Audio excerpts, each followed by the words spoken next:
non. Alors après... Les étudiants apprennent la structure des matériaux, donc leur trouvent des applications, apprennent à concevoir et fabriquer des produits avec ces matériaux, gérer un atelier, la qualité, l'expertise des pièces qui sont fabriquées avec ces matériaux. La formation, elle est divisée, donc on voit d'abord, ce qui est, pas forcément dans l'ordre, mais ce qu'il y a d'intrinsèque, donc microscopique, comment réagit le matériau à différents critères. Puis donc la mise en œuvre, donc là ça va être toutes les techniques pour fabriquer une pièce. Ensuite la caractérisation de la pièce pour savoir comment elle résiste et comment elle réagit à différentes contraintes mécaniques. Et enfin l'industrialisation de la pièce, donc les techniques de tout ce qui est qualité, avarie, analyse de tout ça. Il y a 4 unités d'enseignement. La première unité d'enseignement, c'est les sciences. Donc on va faire de la mécanique, de la chimie, de la physique. Et ça, c'est des sciences un peu fondamentales qui nous serviront de base pour l'application. Donc dans l'UE2, ce sont les applications, le génie des matériaux. On va apprendre à utiliser des logiciels de conception, des logiciels de calcul, à connaître les techniques de mise en œuvre pour fabriquer les produits. L'UE3, c'est des savoirs transversaux comme la communication, l'anglais, les mathématiques sont les outils qui nous permettent de travailler. Et l'UE4, c'est l'UE de professionnalisation.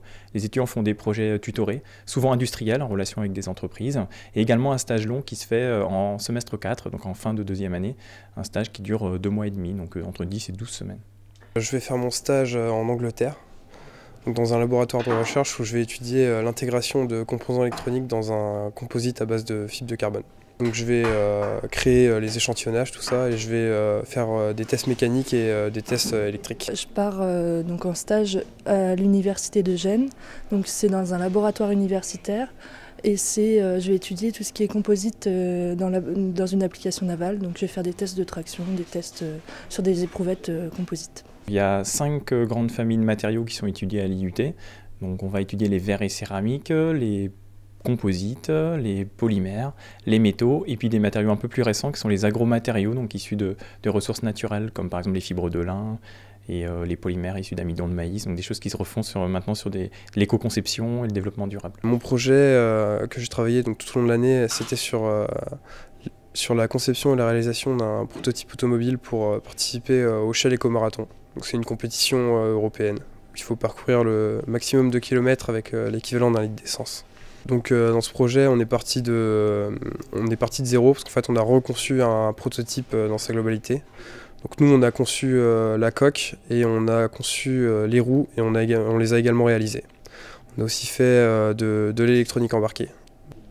Ce qui me plaît, donc moi j'ai intégré l'IUT parce que c'est assez vaste et au final on travaille sur tout ce qui est matériaux, mais les matériaux sont présents dans toute l'industrie pratiquement, donc on peut intégrer différents domaines à la suite, on peut se spécialiser par la suite.